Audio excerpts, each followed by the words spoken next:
तो ठीक 15 दिन में इलेक्शंस होने वाले हैं कर्नाटका में। 13 तारीख को रिजल्ट्स आएंगे। काफी अप्स एंड डाउन्स हम देख रहे हैं पिछले कुछ दिनों में। कर्नाटका में हमने देखा है कि काफी बड़े नाम जो एक पार्टी से दूसरी पार्टी में गए। एंड 2018 भी एक एग्जाम्पल अच्छा रहा है जहाँ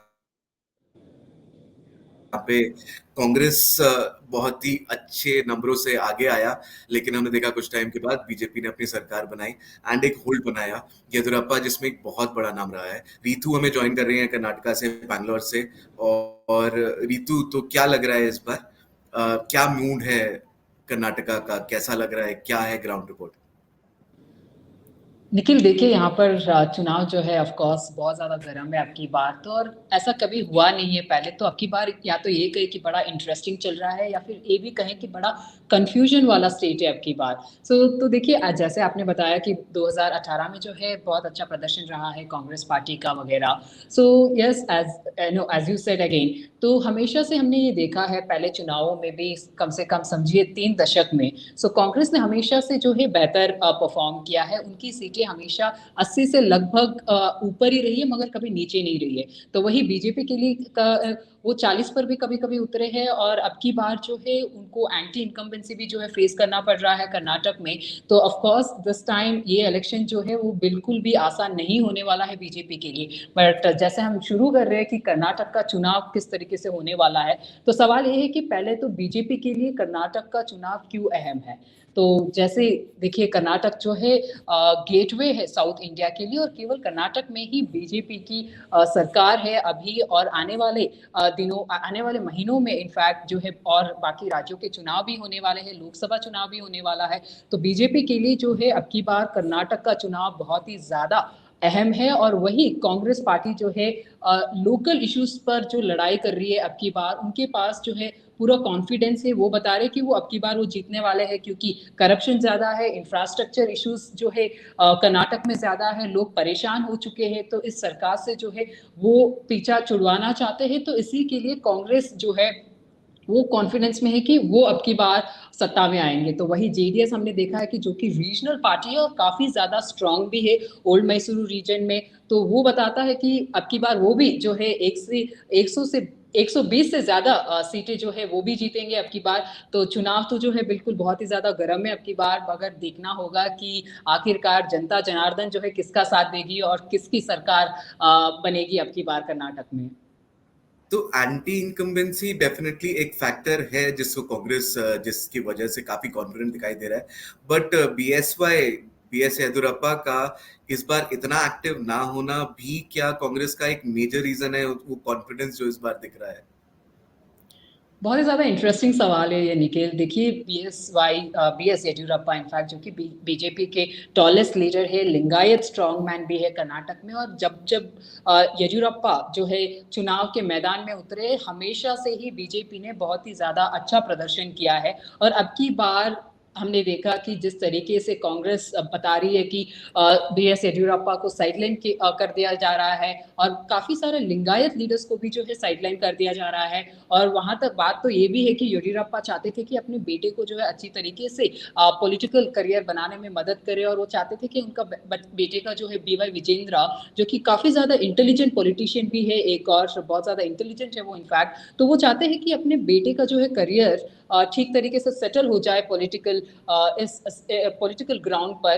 तो तभी उन्होंने कुछ बातें जो है हाईकमांड के सामने रखी। तो सुनने में आया कि कुछ चीजें जो है हाईकमांड ने अग्री भी नहीं की। तो तब से लेकर अब तक बी एस येदियुरप्पा भले ही ऑन कैमरा ये बोलते हुए दिखाई दिए हैं कि वो पार्टी के लिए काम करेंगे, उन्होंने इलेक्ट्रल पॉलिटिक्स से जो है रिटायरमेंट ले लिया है, मगर पूरी कोशिश रहेगी कि बीजेपी जो है अब की बार सत्ता में आएगी और 140 से ज्यादा सीटें जीतेगी। मगर अब की हमने देखा है कि काफी टाइम बी एस येदियुरप्पा जो है बहुत सारे नेताओं से जुड़े नहीं, बहुत सारे फंक्शंस को भी उन्होंने अटेंड नहीं किया, बहुत सारे कैंपेन ट्रायल्स में भी उनकी मौजूदगी नहीं देखी गई थी।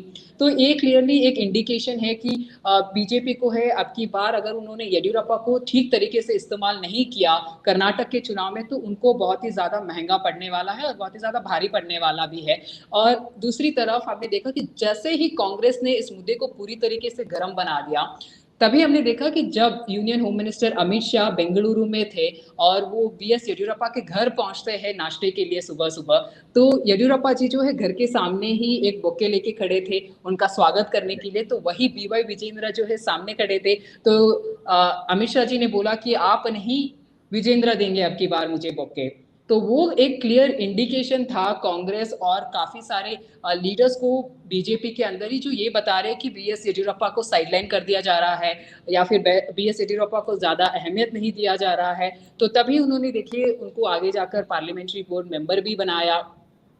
हाईकमांड ने ये भी बताया कि येडियुरप्पा किस तरीके से इंपॉर्टेंट रोल प्ले करते हैं। और अब जब स्टार कैंपेनर्स कर्नाटक में है, चुनाव आने वाले हैं कुछ ही हफ्तों में, तो सारे ही स्टार कैंपेनर्स जो है येडियुरप्पा का नाम हर जगह लेते हुए दिखाई दे रहे हैं, लिंगायत का नाम भी हर जगह लेते हुए दिखाई दे रहे हैं। तो जैसे मैंने बताया आपको कि यस, येडियुरप्पा जो है बहुत ही ज्यादा अहम भूमिका निभाते हैं बीजेपी में, तो बीजेपी को बहुत ही ज्यादा केयरफुल रहना पड़ेगा कि उनको किस तरीके से यूटिलाइज करना है और उनको नाराज भी नहीं रखना होगा उनको।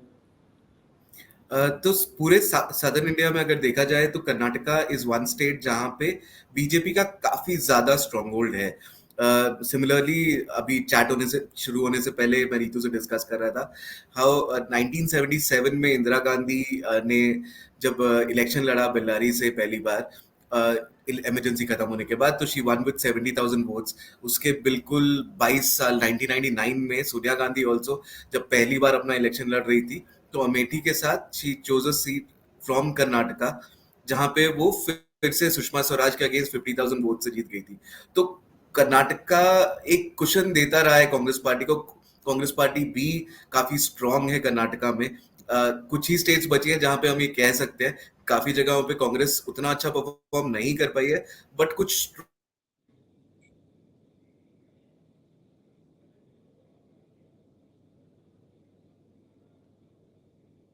स्ट्रॉन्ग नेम्स भी हैं कांग्रेस।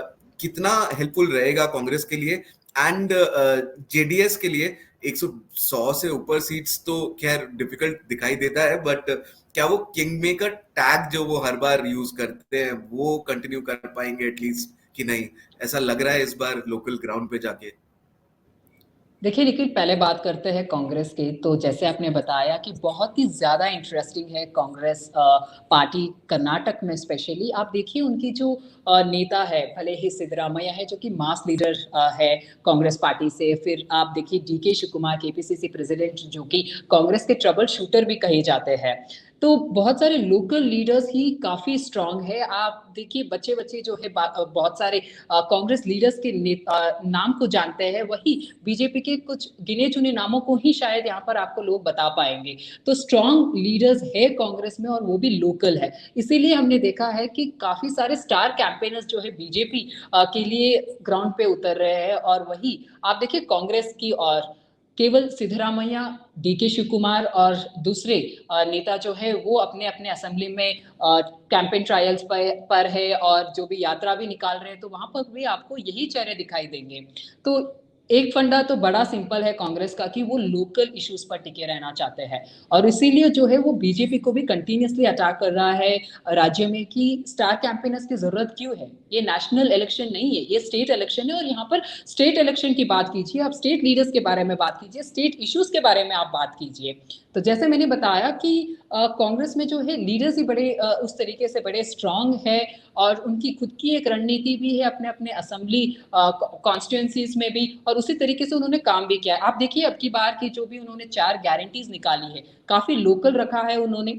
सारी चीजों पर उन्होंने बहुत ध्यान से जो है दिमाग भी लड़ाया है, भले ही वो फ्री इलेक्ट्रिसिटी हो या फिर जितने भी वुमेन्स हैं उनके हाउस होल्ड वुमेन्स हैं उनको 2,000 रुपये देना हो, 3,000 रुपये देना हो ग्रेजुएट्स के लिए, और 10 केजी जो है फूड ग्रेन्स देना हो। तो काफी लोकल रखा है अपने गारंटीज को भी, और उनका जो अटैक भी रहा है बीजेपी को लेकर वो भी बड़ा लोकली दिखाई दिया है। और दूसरी बात जब आप जेडीएस की कर रहे थे कि हाँ बहुत बड़ा चांस है दिस टाइम इस समय भी कि वो किंग मेकर बन सकते हैं वापस से। हमने ये देखा भी है पिछले इलेक्शन में भी कि कैसे वो कोalition गवर्नमेंट में थे, फिर हाँ हमने देखा कि रिसॉर्ट पॉलिटिक्स हुआ 2019 में, काफी 17 लीडर्स जो है बीजेपी में आए और फिर बीजेपी ने अपनी सत्ता बनाई कर्नाटक में। तो अब की बार एक और एक इंटरेस्टिंग बात यहाँ पर ये है जेडीएस को लेकर कि जेडीएस का जो देवे गौड़ा जी है, जो हमारे फॉर्मर प्राइम मिनिस्टर रह चुके हैं, वो काफी अच्छा बॉन्ड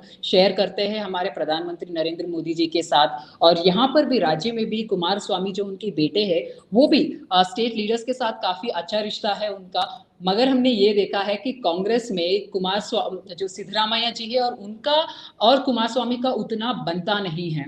कभी कभी हमने उनके बीच में जो है तालमेल जमते हुए नहीं देखा है, मगर जब जब भी सिद्धरामैया झुके हैं तब तब वो हाई कमांड का डायरेक्शन था कि जब जब उन्होंने बताया कि आपको ये सुनना पड़ेगा, हमें जो है जेडीएस के साथ हाथ मिलाना पड़ेगा, तब तब जो है कोalition गवर्नमेंट बनी है। क्योंकि पहले सिद्धरामैया जी उसी पार्टी में थे, ये सारे साथ में ही काम कर रहे थे, उसके बाद वो बाहर निकल गए, कांग्रेस पार्टी में आ गए। सो तब से लेकर अब तक दोनों के बीच में जो है रिश्ता हमेशा से उतना अच्छा नहीं रहा है। मगर अब की बार देखना होगा कि क्या कांग्रेस जो है अपने उस ईगो, कांग्रेस लीडर्स जो कर्नाटक में, वो अपने ईगो इश्यूज को साइड में रखकर अगर जरूरत पड़ी तो वो जेडीएस का हाथ थामेंगी, या फिर बीजेपी और जेडीएस मिलकर कोalition गवर्नमेंट बनाएंगे। मगर ऑल दैट यू नो कि हंग असेंबली जो है कर्नाटका अब की बार नहीं चाहता है, वो तो बहुत ही ज्यादा क्लियर दिख रहा है ग्राउंड लेवल पर भी। मगर देखना होगा। पता नहीं, मैं बहुत एक्साइटेड हूँ। मुझे लग रहा है 13 को कुछ ना कुछ बड़ा होने वाला है। फिर से रिजॉर्ट पॉलिटिक्स, मतलब चाहूंगा मैं कि हो, मजेदार है, देखने में भी मजा आता है, बट देखते हैं क्या होता है। तो वील कीप फॉलोइंग। एक बार फिर से 2-3 दिन के बाद हम लोग आपके पास की लाइव्स लेके आते रहेंगे, लेटेस्ट इन्फॉर्मेशन लाते रहेंगे। जो भी हमें लगेगा, जो भी ट्रेंड्स होंगे, वो हम आपको दिखाते रहेंगे। बट जो भी आपके कमेंट्स है, प्लीज कमेंट सेक्शन में भेज दीजिए, एंड सब्सक्राइब करना प्लीज मत भूलिए। Thank you Ritu, thanks everyone for watching.